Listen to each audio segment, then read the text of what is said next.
Hey everyone, this is Sportsman Periente.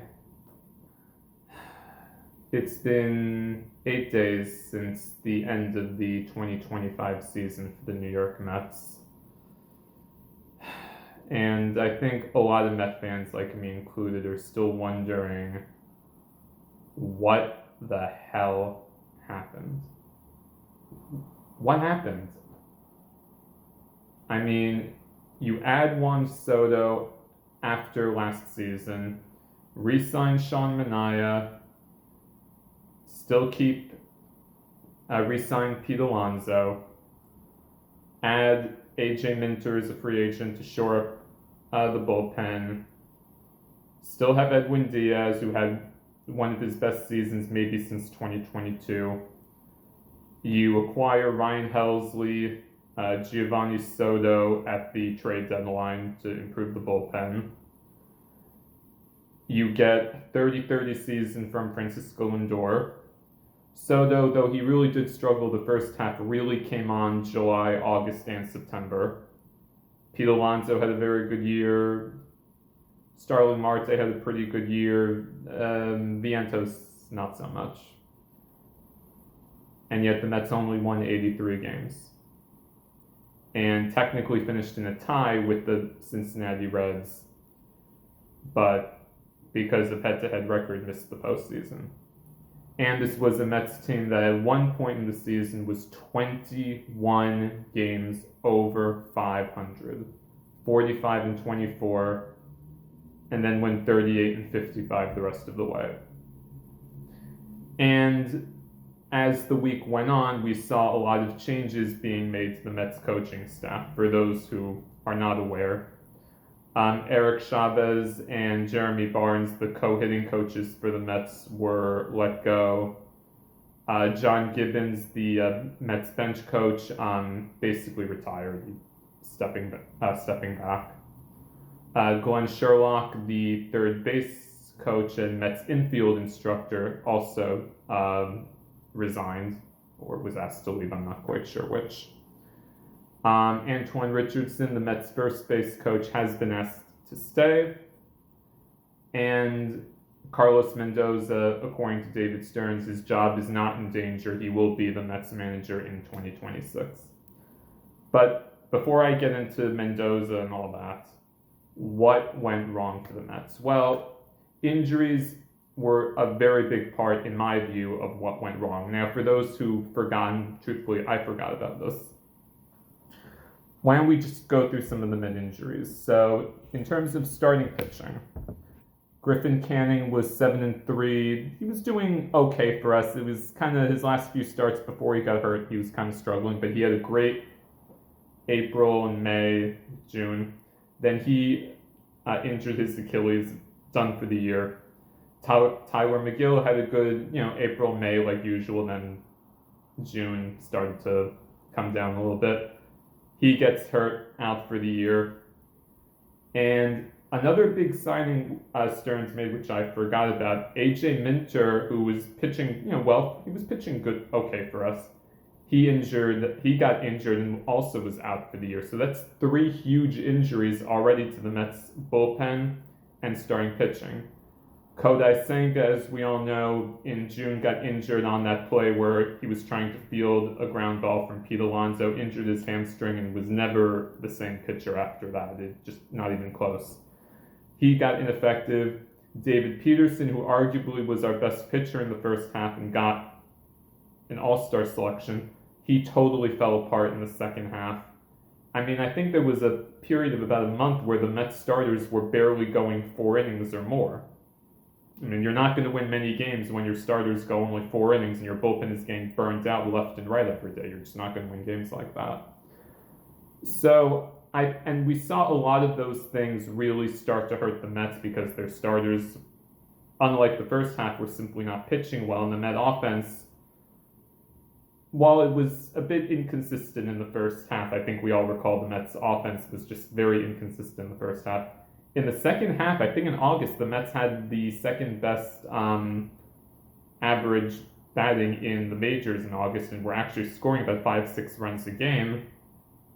Yet, I think at one point were 11-14 at one point in August. I don't have the numbers in front of me. The Mets also had counted three periods in the season where they lost 7 straight games or more. 3 different periods in the season, the Mets lost 7 in a row.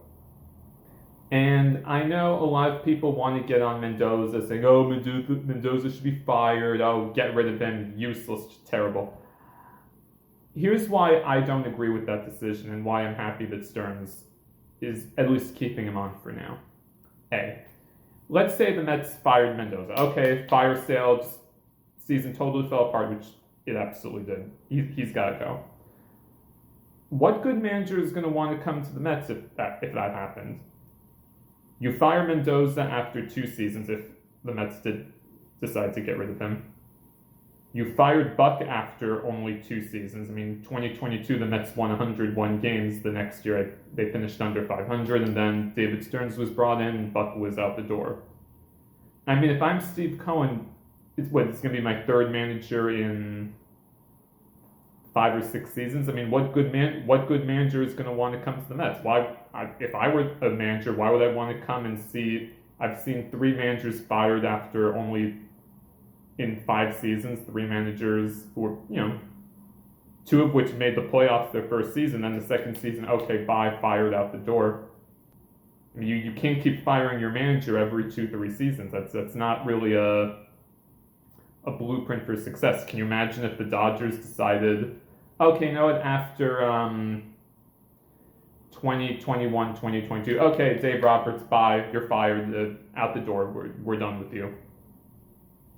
He would find a job relatively easily and would probably do a very good job wherever he went. I mean, you can't just fire a manager the second things don't go well. Now, that being said, if the Mets don't do well next year, I believe Mendoza's contract will be up after next year. If they don't do well next year, that's a different story. He has to go. Another person who was let go, I forgot to mention, was Jeremy Hefner, the Mets pitching coach, who had been with the team since even before Mendoza got there.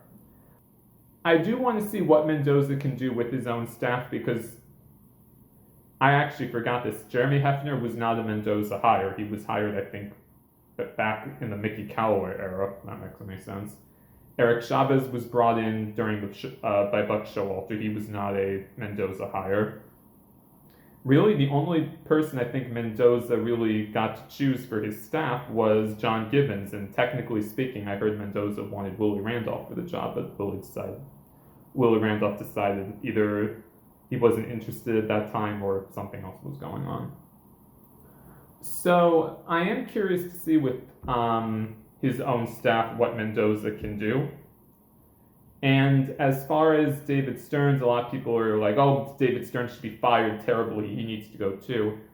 Again, you can't just fire your GM after 2 seasons, especially someone who everyone was screaming about the Mets to get. This guy is great. Look at what he's done with Milwaukee. Let's look at the moves that David Stearns made. Now, the 2 moves that really annoyed me, I'm not going to lie, letting Jose Quintana walk after last year was a critical error in my opinion. I mean, he only signed, I think, for $3 million with the Brewers. We easily could have re-signed him. He was a pretty good pitcher for us last year. I never understood why he was let go. Montas, I wasn't thrilled about, but in context, you have to remember, I believe Montas, that signing came after Luis Severino decided to leave the Mets and take the money and sign as a free agent with the A's, because the Mets did offer Severino a 2-year deal, but he decided not to take it. So I can understand why the Montas signing happened, because Severino did very well for us as a reclamation project, and Stearns probably figured, all right, well, with Severino, we were able to improve him. We could probably do the same with Montas. They have similar stuff. Montas also got hurt, I think, he had to undergo Tommy John surgery. He was out for the year, so another loss for the Mets pitching staff. So it's like a domino effect. But even before the season, I was concerned about the Mets starting pitching, and I'm a little surprised at the deadline that the Mets didn't go after another starter. I mean, I don't know what the market was, but truthfully, the Mets starting pitching is really what the lack of starting pitching and our depth as the season went on really killed us. Now, McLean Jonah Tong and Brandon Sproat. There we go. Almost forgot. They were brought in. They were called up in I believe it was around August. Could they have been called up earlier? Yes. I don't know how much of a difference that would have made because we saw Jonah Tong. He was clearly a bit overwhelmed to make the jump from Double-A to the major leagues to try and save the Mets season. I think too much pressure was put on them. And I think we saw with Sproat and Jonah Tong, they still need quite a bit of work in AAA. They're not quite ready yet.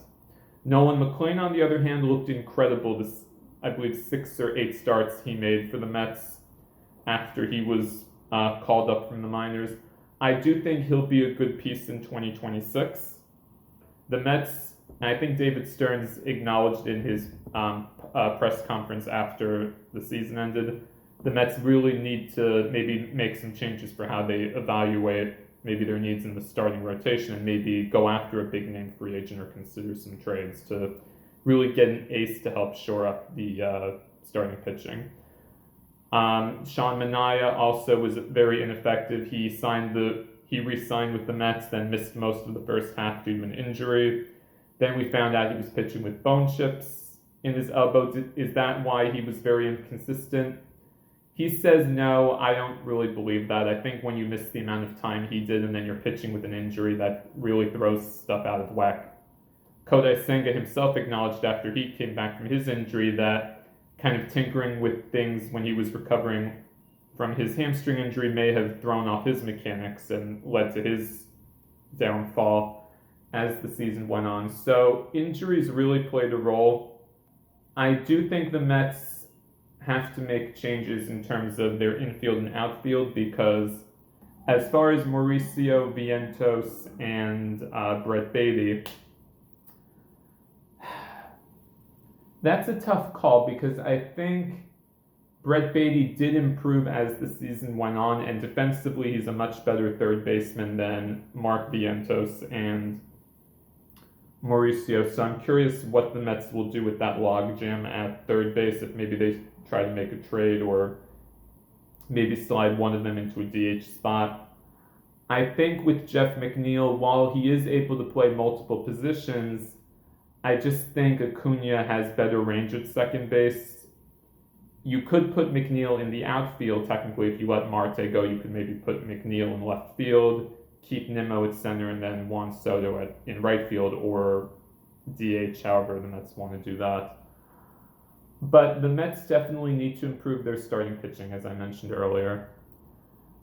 As far as team chemistry, I don't know, because the stat that blew me completely, last year, I think all Met fans can remember the game the Mets came back against the Braves, the game 161 to make the postseason. This year, 2025, the Mets, in games where they trailed after 8 innings, were 0-67, the only team in the major leagues not to win a game after trailing. I don't even know how that's possible if you think about the talent the Mets had on offense and everything, how that could possibly happen. So I don't know if maybe letting Iglesias go, I was kind of torn on that because of what he brought to the Mets last year off the bench and obviously OMG and all that. Could the Mets re-sign him to the infield? Maybe. He didn't have such a great year with the Padres, so I don't know if that's going to happen. I do think in terms of another person who I'm really surprised the Mets kind of didn't re-sign, even though they went after Juan Soto and got him. I think the Mets really missed someone like JD Martinez because I don't know if Met fans remember last year when they were really scuffling, when they were 11 games under 500. And Lindor mentioned something that JD Martinez, I think, either called a meeting or kind of got the players to kind of realize, okay, let's just focus, start, doing some things differently. And a lot of Met players talked about how JD Martinez would offer up tips for how to hit the baseball and how to kind of change their approaches behind the plate. They didn't have him this year because I don't know if he didn't re-sign. I don't quite know if he's retired or what the situation is. But I was hearing stuff that the Mets' over-analytic approach with Chavez and Jeremy Barnes, also having co-hitting coaches, even Eric Chavez alluded after the season when he was let go, it's not something ideal, which is true because when you have two people working the same job, one person might have one opinion of, okay, here's what we need to do facing this pitcher, and maybe we can make some adjustments as the game goes on. The same another person who has the same title might say, yeah, well, maybe if we do this instead, this will work.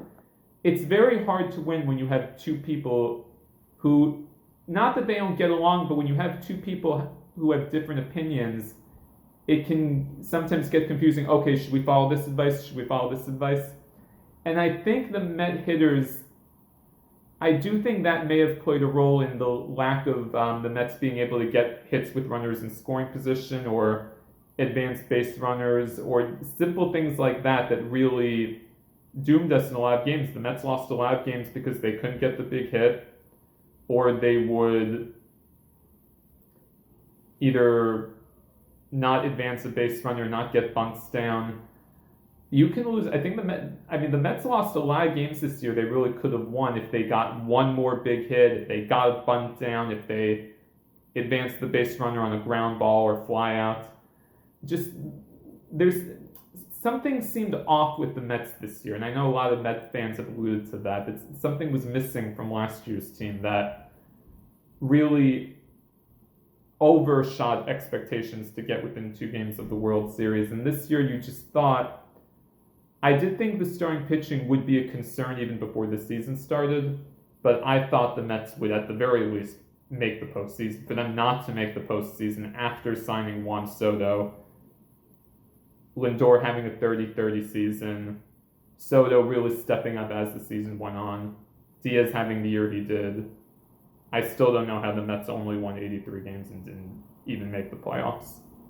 And I'm glad changes were made because they had to be. And I think the Mets really have to, one, kind of move away from the analytics. I think they have to really get a number 1 starting pitcher, or at the very least upgrade something there, because I don't think you can rely on Senga pitching a full season with his injury history. Minaya, who knows what's going on there. And the Mets really need to get someone. I think the Mets should look at someone like a Mitch Keller maybe, or if they want to make a trade, or seeing which free agents are out there. I think Merrill Kelly could be an option. He's a solid pitcher. He could be someone the Mets could sign. But I do think the Mets definitely have to change things. Maybe they can get JD Martinez to come back as hitting coach, or even maybe re-sign him to a 1-year deal. But that's what I think David Stearns has to do. And I think Carlos Mendoza really does need to improve in terms of his bullpen usage, because there were a few games, like for instance, the last game of the season where, oh my God, he pulled Raley after I think what was it, 2 batters and brought in Stanek. And I'm like, why would you do that when Raley has been a better pitcher for most of the second half? And I think he goes too much with righty-lefty matchups, which drives me crazy. And we kind of saw as the season went on, that didn't necessarily work. He needs to get better at that. But I also can't blame Mendoza when the starters only go 4 innings. I don't care who your manager is. You're not going to win baseball games like that. So Mendoza has to improve his bullpen usage and when he brings in people. David Stearns has to get starting pitching. There's no excuse now. You have to get quality starters, because you can, this whole pitching lab thing, once the domino falls and people start getting hurt, that throws everything out of whack. So hopefully David Stearns and Mendoza learn from this, and the Mets can refocus, right the ship, and in 2026 get back to the postseason and make sure this season does not turn into what 2007 and 2008 snowballed into, which was a dark period in the Mets franchise history. So, yeah, that's my take. Please continue to subscribe to my channel, Sportsman Pariente, LFGM, and Met fans, it's hard, but being a Met fan prepares you for everything in life. I always say that.